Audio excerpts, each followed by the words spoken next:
1971. Oh, it was spring. Spring, within April, she was 8 months pregnant. God put me there that day. I went out to door knock and invite or see if somebody needed to understand, have you met Jesus? Got to remember that I was still doing drugs, even with him, even carrying him, which was completely crazy. I had like 2 friends in the whole world at that time. My friend Nancy and my friend Jimmy. And, you know, he was from there, and that's why we lived there. And, I had 2 friends in the whole world, and my family was like, what are you doing? You know, what are you doing? And, you know, give him up for adoption, and life will go on, and you can get your life together, and you can go to college, and you can study music, and you can do all this. That was evident when I saw her cross the way and was watching her walk. And I knew there was something troubling going on. There was something that needed reaching.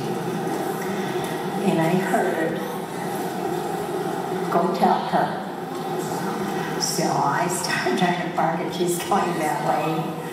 And I thought, well, how do I approach her? She's getting too far away. And so I got parked, and I started running toward her. And I'm coming across the street, and I'm coming at her up the street because I wanted to stop her. God said to tell you He loves you. Wow. And that, you know, from that moment on, that's how I define my life now. That's where my life began. It was God completely, because I remember you saying to me, God told me to come over here and tell you that He loves you. I remember that phrase, He can meet your needs. Such a God moment. I mean, and I have never in my whole life, ever, this is for real, I have never heard the gospel. I have never heard that Jesus loved me for who I was, and that He could change my life. I had never heard that Jesus loved me. And so when you said that, I was completely overwhelmed. Wonderful. I was like, oh, what? You know, if I knew the scripture, I would have said, what must I do to be saved? It's no scripture. But I was just completely overwhelmed. I can't even put it any other way. And you said, do you want to pray? And that's into your heart. And I was just bawling. And we sat down on the curb. I thought we sat. We sat at the curb of God and everybody. And I was bawling, and you were praying, and I was praying with you. And I was kicking. And you were they told me, I was not there. And that was absolutely wonderful, really.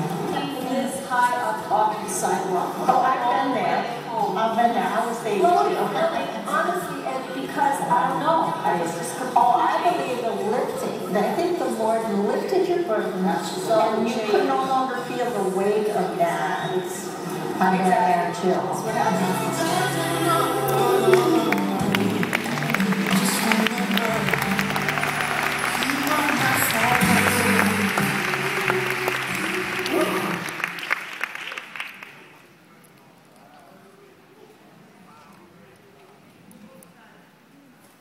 Life is like a symphony. Psalm 139 says, before I formed you, I knew you. Walked your days all the way out.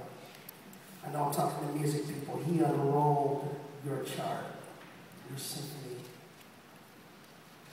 We've never always been super happy with the notes that we've been given to play. Anybody here just been absolutely content with the notes you've never had? And yet I was thinking about the power of relationship, even watching that. Realizing that day, what if Charlene had said, hey, you know, I've been in the faith a while. I'm on staff. Somebody else will go out and play their notes. See, my mother, the notes on her page were dissonant. They were off. They didn't make any kind of sense in her world. It was chaos on paper. But somebody ran across a street with their chart in their hand, set it up next to hers, and they started playing. And suddenly the words, the lyrics, the melodies, the rhythms on this page started coming into alignment. These started making sense. Why am I passionate about this kind of stuff? Because I wonder how many people I walk past who are in confusion, who are in pain, that if I started playing what God was telling me to play at that moment, if I started singing the lyric of my life and of His purpose and of His heart for me, maybe I can make some sense of their world.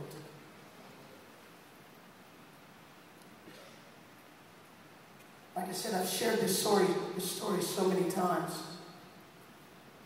And really ministry began for me full time. 19 years old, just doing music, trying to figure stuff out. What was funny was I was a bit confused because I loved God, but I grew up in the type of environment, a lot of legalism, a lot of things about Jesus. I was definitely afraid of God. If I had written "Friend of God" there, then I would have said, "I am afraid of God."